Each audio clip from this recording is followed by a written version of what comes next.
บายดีนะสบายดีมู่เพื่อนมาทุกคนนะทางช่อง YouTube เนาะโดดเติมนะที่บ่ได้มารีวิวสินค้าให้ทางมู่เพื่อนมาทุกคนได้เห็นได้เบิ่งนำกันเนาะหวังว่ายังติดตามกันอยู่นะวันนี้จะมานำเสนอนะรุ่น MC กับรุ่น K2 นะ2รุ่นนี้นะทับอิดจะมารีวิวตัว MC นี่ให้ก่อนนะตัวสินค้ายังมีทรงสมือนะพร้อมทรงแต่ว่ายังทรงทุกมือนะตอนนี้จะมาพร้อมกับถังคาร์บอนถังอะลูนะถังอะลูนะกล้องจะเป็นมีทั้งกล้อง Discovery กับกล้อง BSA นะ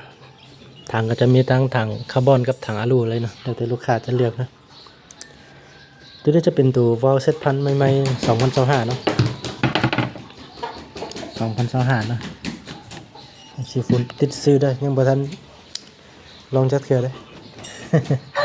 โดนจับขากล้องบ่ทันใส่ติ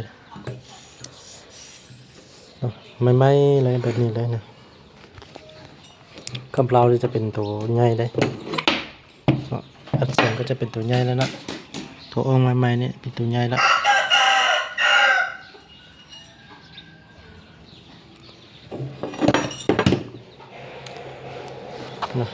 ไม่แบบนี้เลยลูกค้าสามารถทักมาเบิ่งสินค้าตัวจริงได้นะ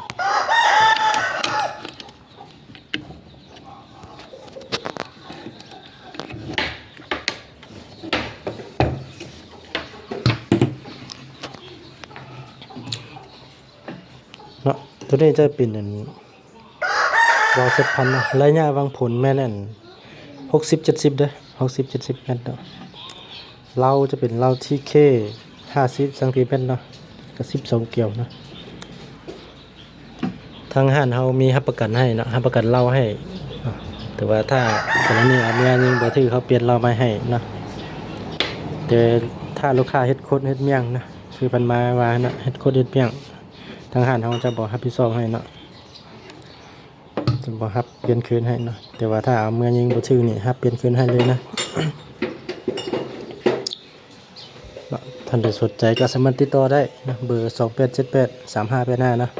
ราคาตัวนี้แม่น6,800,000 กิฟต์ได้ครบสุดเลยนะไดโม่สตูดลิงกล้องซองกล้องสูบแล้วก็ลูกปืนให้กับหนึ่งนะท่านใดสนใจก็สามารถติดต่อมาได้เครื่องมีพร้อมส่งพร้อมรับประกันให้ที่กันนะมาต่อตัว K2 นี่นะ K2 นี่มีลูกค้าบางคนท่านยังถามอยู่มาว่านะK2กับ MC นี่มันแตกต่างกันได้นะK2นี่จะเป็นตัวที่เขาเจ้าเอา MC มาพัฒนาเติมอีกเนาะเอา MC มาพัฒนาใหม่นะตัวเป็นโรงงานอันเดียวกันแต่ว่าเอามาพัฒนาใหม่ตัวนี้จะท็อปกว่านิดนึงสั้นๆนะK2มาพร้อมวาล์วเป็นวาล์วเซตพันคือกันนะ2รุ่นนี้ถือว่าใช้วาล์วอันเดียวกันได้เนาะทางอะลูกันได้ทางอะลูเนาะเก็บเสียงก็เป็นรุ่นเดียวกันเราเป็นเรารุ่นเดียวกันเลยเราที่เคฮ่องกงคือกันนะยาว50 cmคือกันนะรับประกันเราให้คือกัน6 เดือนพร้อมนะไม่แบบนี้เลยถ้าท่านใดสนใจก็สามารถติดต่อมาได้นะช่วงนี้K2มีโปรโมชั่นให้เนาะโปรโมชั่นแถมเกจ6 เหลี่ยมให้สุดหนึ่งนะเฉพาะK2ด้วยแถมให้เกจ6 เหลี่ยมสุดหนึ่งนะ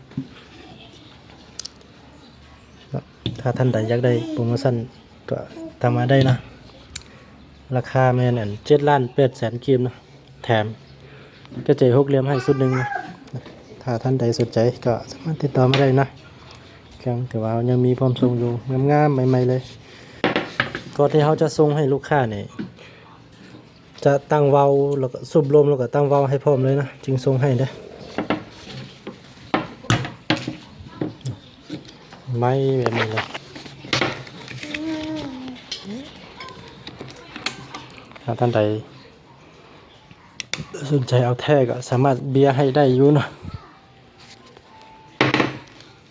มันแท้ใครบึงไว้แห้งจำได้เนาะแห้งหลายนะK2เลยก็มีเดทซ้ำนี้นะถ้าลูกค้าท่านใดสนใจ ก็สามารถติดต่อมาได้เนาะเราจะยังมีพร้อมส่งอยู่เนาะขอขอบใจหลายๆเด้อ